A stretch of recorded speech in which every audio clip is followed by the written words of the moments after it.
I don't want to waste your time, so there won't be an intro. Rainbow Six is a very special game. In how many other FPS is it possible to basically win a round without firing a single bullet? Can't be that many, right? But that is exactly what happened here. And in my opinion, this was the single best round of the entire EU Major. But to really appreciate it, I have to set the scene.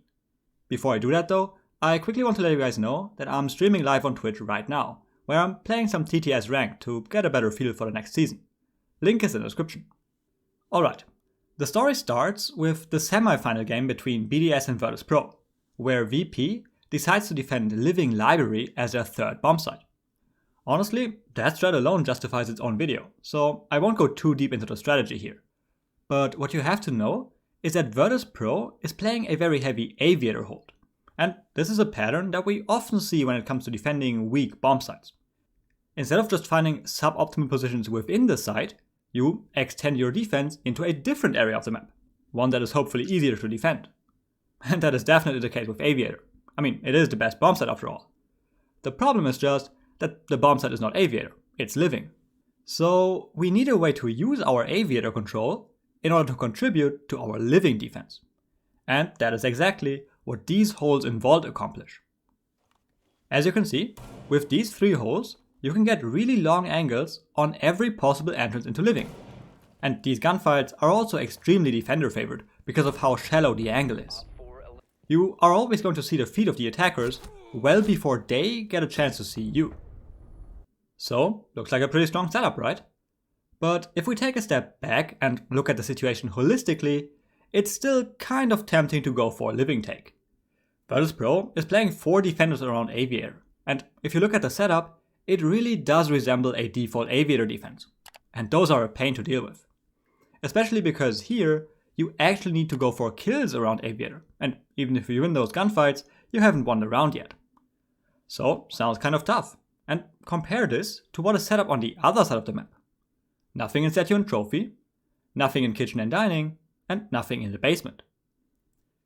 In situations like these, where the attackers don't really have a lot of experience when it comes to attacking an unknown setup, they often choose the path of least resistance, and in this case, it's playing a Living take. But I wasn't kidding when I said that BDS doesn't have a lot of experience, because they are, to put it bluntly, utterly clueless, and the round ends with them just being absolutely slaughtered by Milon and Vault. It wasn't even close. And that first of all goes to show the value of picking offsides. If your opponents just aren't prepared for what you show up with, there is a good chance that you can sneak in a win on a bomb site that is usually considered not viable. And the best thing about this is that you only need to play this once. Now they can just go back to defending Aviator again. And this means that even if BDS managed to figure out the weakness, it doesn't matter anymore, because usually you only play the strategy once.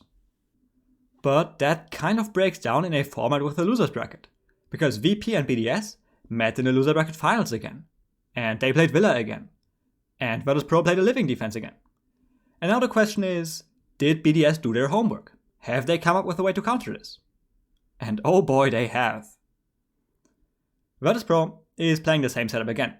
4 players above, and a smoke pretty far back on site. And for the moment, it kind of looks like BDS is just doing the same thing again, where they try to play some kind of Living attack. But then you notice the Amaru pick. But it seems kind of weird. I mean, BDS is not playing a rush, and to begin with, there are no site windows that you could fly into. But that's where you realize that there is a hedge in Living. And now, it all comes together. By rappelling up the hedge with Amaru, you entirely circumvent the angle that Milon is playing from Vault, which is kind of the only measure that VP have in place to stop Living plans. And just like that, BDS get the bomb down in a 5v5 without having to take a single gunfight.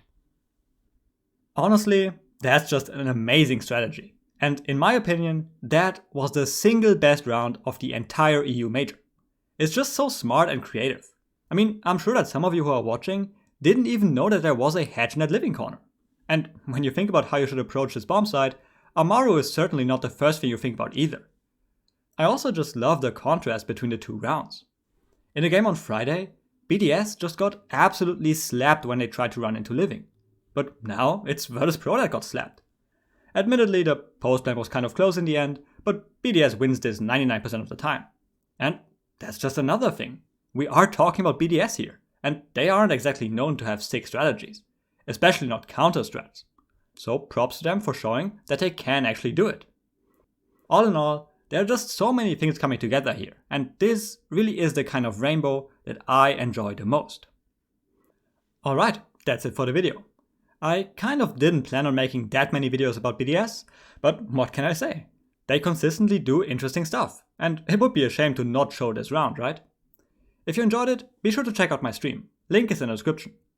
Other than that, I hope you learned something new, and thanks for watching.